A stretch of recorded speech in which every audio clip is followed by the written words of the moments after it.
John Clayton from the Washington Post ranks the NFL surprise 2-0 teams, John, many of which are coming up on this Philadelphia schedule, which really makes this matchup with the Dallas Cowboys coming up on Monday night a big one because this is a 1-1 Dallas team. But they got a bunch of these 2-0 teams coming up on the schedule, and I guess one of those teams, the Carolina Panthers, coming up at 2-0, they would have to rank as a little bit of a surprise. Do they have staying power? To a degree, I think they might. And it depends obviously on Sam Darnold, because Darnold's off to a decent start, not great, but decent. But I think what you're seeing is that even though Carolina had the easiest opening schedule for the first 2 weeks of the season, they're a surprise team in the sense of what they're doing on defense. I mean, they are blitzing like crazy, and nobody's being able to handle the blitz. And so because of that, they're looking pretty good as far as that goes. They've got Christian McCaffrey, who is arguably one of the best backs in the league. That's in their favor. And, they're going to clearly win against Houston. So they're going to be 3-0 on Thursday night. So, I think that they are definitely a surprise team right now. Yeah, of the 2-0s, they play Philadelphia, come up in a couple of weeks here. Another team that, I don't know, they got off to a good start last year and kind of faded out to 8-8. That's the Arizona Cardinals. That's a team here. They might have staying power this time around. I would think so, yeah. I mean, it depends on what you want to say staying power, because I don't know if they're a 10-win team, but they're definitely good enough to get to 9 wins, and they're off to a 2-0 start. They had a great win, obviously, over the Tennessee Titans, and a nice win over the Minnesota Vikings, so that does help them out. But in the end, I think that they're pretty formidable because they're a little bit better on defense, even though they're giving up maybe a few too many points. But, no, I look at them as being a pretty decent team, and one that in an NFC West where you have 4 potential playoff teams, they can do some good things. There's so many interesting teams. Another one on the Eagles' schedule coming up in a couple of weeks is the Vegas Raiders, John, and they are also 2-0, and they went to Pittsburgh last week. I think a lot of people felt that the Steelers would win that game after the Raiders, they won on opening night, but it was overtime, kind of a wonky game, and then they have to travel. They were impressive in that win against Pittsburgh. They're 2-0. Yeah, they were. I mean, obviously, so much of it's 2 players. I mean, it's Derek Carr on offense and Max Crosby on defense. I mean, Crosby was the AFC Defensive Player of the Week last week, and then back in week 1, and then Derek Carr's thrown for over 800 yards. Now, what you got to wonder about is that Derek's a little banged up this week. He's got I think an injury that has him listed as probably going to be listed as questionable, but he should be able to play. But that was a great win in Pittsburgh, probably one of the biggest wins over the weekend, and they look good. And so maybe John Gruden finally has them going in the right direction after 3 losing seasons.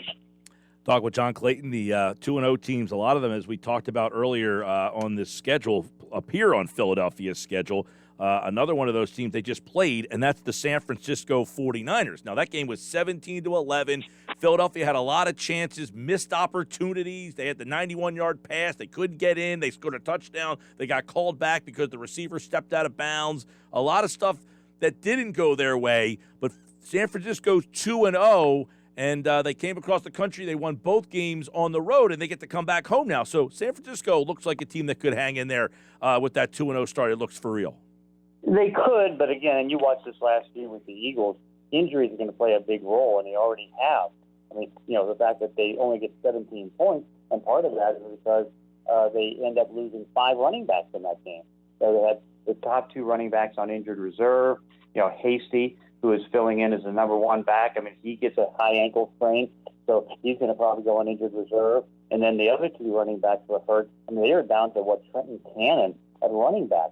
And then you look in the secondary in week 1, they lose Jason Barrett, their best cornerback. They didn't have Emmanuel Mosley. And, for the last year, San Francisco led the league as far as missed starts with injuries. And if that's going to continue, it will catch up to them. Yep, we did see the injuries. You're right. Last week, the running backs, man, as you mentioned, they just kept going down. It seems like they were handing the ball off to somebody different almost every series there. Also, Denver, 2-0. They play Philadelphia a little bit later on in the season in November here, but this is a surprise one because this was a team that, some people thought that Vic Fangio could be on the hot seat entering this year. He's got his team off to a good start, though. Yeah, but he is on the hot seat. But the big thing for him is that he got the fortune of getting an easy start with the fact that they played the Giants, they played a Jacksonville team that hasn't won now in 17 weeks, and they got the Jets in their home opener, and so that works in their favor. But also, it's a good football team, but also like the 49ers, they've got to worry about injuries. I mean, you think about the fact in the last first 2 weeks of the season, they've already lost 4 starters. I mean, they lose Ronald Darby. I mean, he gets hurt. He's on injured reserve. They end up losing 2 of their 4 linebackers, because Bradley Chubb now has got a ankle injury that's going to knock him out for 6 to 8 weeks. And Josie Jewell, the inside linebacker, I mean, he's pretty well done for the year. And so they're getting some injuries that are really starting to catch up for them. And if that continues, that's not going to go well. So those are the list of the 2-0 teams, and you kind of ranked which are the biggest surprises there. Now, we know Tampa Bay is also 2-0, and they're not much of a surprise. We think this Tampa Bay team is for real, obviously. Are they, for you, clearly the best team in the league? Yeah, I'd say so, because, I mean, you look at the fact that you've got Tom Brady playing at the top of his game. I mean, he's had 9 touchdown passes so far this season. He's been able to, get the offense going. And you go back to last year, I mean, he had 6 consecutive games where he's had 3 touchdown passes or more in the regular season, and then 6 out of 7 games where he's thrown for over 300 yards. There's a consistency there. And again, their defense is off to a little bit of a slow start, but that's going to calm down.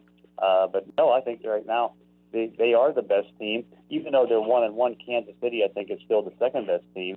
And they should have won in the game last week, but then 2 mistakes happened. I mean, you had Patrick Mahomes go down. He threw a key interception in the fourth quarter, and then they're driving down for the game-winning field goal, and then Edward Clyde-Hilaire ends up fumbling, the first fumble of his NFL career, and it cost him a chance to get the game-winning field goal.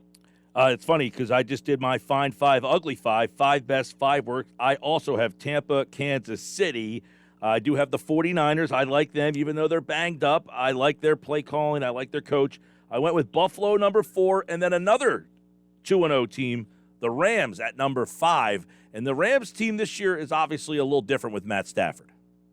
Yeah, it really is. I mean, that had to be expected because, again, they're a little bit better with their passing game. Cooper Kupp's having a monster start to the season. They've got some issues at running back because Cam Akers is out. They had to go to Darrell Henderson, and he's been banged up in each of the first 2 weeks. That's not good. But also, in the end, it's like their defense is not off to that great start because last year they were the number 1 defense in the league as far as yards allowed, and they've given up a whole bunch of points. But then you can say that a whole bunch of teams in the National Football League. That's just kind of the nature of where things are right now. It sure is, the injuries. And as you mentioned, we know in Philly they happened last year. They happened again. Losing a guy like Brandon Graham, what does that do to a team? I mean, this is a team that, is struggling to think about a good season anyway. But losing a guy like Brandon Graham, who's kind of been the heart and soul of this team. Yeah, no doubt. And Brandon Brooks. I mean, those 2 guys are, losing those 2 guys are huge.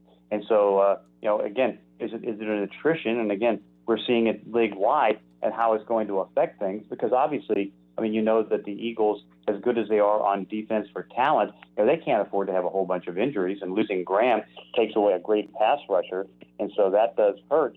So, no, that's a big loss.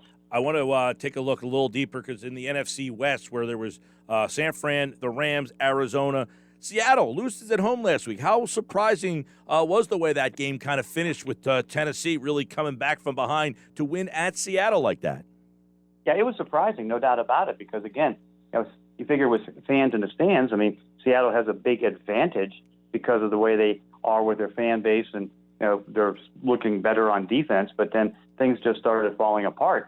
In the first half, they did a good job of holding down Derek Carr, only had 35 yards, and things looked good. But then in the second half, everything just fell apart, and they end up losing. Now, again, if Jason Myers, the kicker, doesn't miss an extra point, they probably still win the game. But in the end, it ended up costing him with that missed extra point, giving up a 2-touchdown lead in the fourth quarter. That hurt them. Now they got to see if they can bounce back against Minnesota. John, you wrote about in the article about home field advantage hasn't been there. Half of all the games have been won by the road teams. So why do we feel with the fans back that really hasn't made the impact? Well, I think what ended up happening is the fact that, I mean, you've got, so many players and so many starters that didn't start, and so you have up and down performances by everybody. But again, I mean, you saw, Kansas City lose at home, and Seattle lose at home. Well, Kansas City did lose at home, but Seattle lost at home, and Raiders lost at home. So again, it's been a very strange start to the season like that, and so that consistency just hasn't been there that you would normally expect. All right. Now, we got a whole group of 0-2 teams as well. I would imagine, and I was looking at these yesterday, the only 0-2 team, you got the Jets, you've got Jacksonville, Indianapolis, New York Giants, Detroit, Minnesota, and Atlanta. I mean, the only one I think that has a shot would be Indianapolis of that group if Wentz is healthy, and that doesn't even look promising. No, it doesn't. And, of course, remember, they opened their season up against 5 teams that won 10 games last year. And that's an undaunting type of thing. And particularly now you've got 2 ankle injuries for Wentz. That's not good. Xavier Rhodes has missed the first 2 games. And so I think they're in trouble.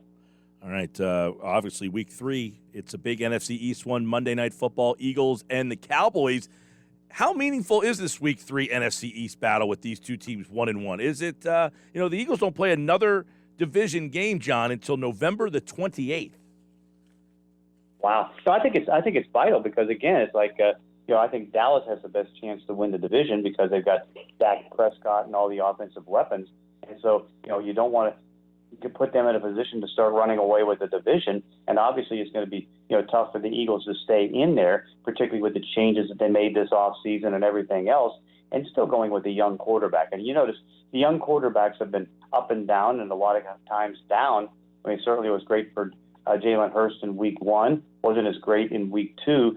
So I think this is a vital game right now for the Eagles. That's Monday night right here on 97.3 ESPN. And, of course, you can hear it with Merrill Reese and Mike Quick. John Clayton at John Clayton NFL. Check out his Washington Post piece on the NFL each and every week. And, of course, he was kind enough to join us right here on the Sports Bash. John, have a great rest of your week, man. Okay, thank you. All right, as he writes in the Washington Post, and make sure you always check out John's Washington Post story. He does a really good job breaking down what we talk about a little bit more in depth in the paper. None of those teams that were 2-0 that we mentioned, the ones that, other than Tampa Bay and the Rams, Arizona, San Francisco, Carolina, Vegas, Denver, those 5 teams are 2-0. None of them made the playoffs last year.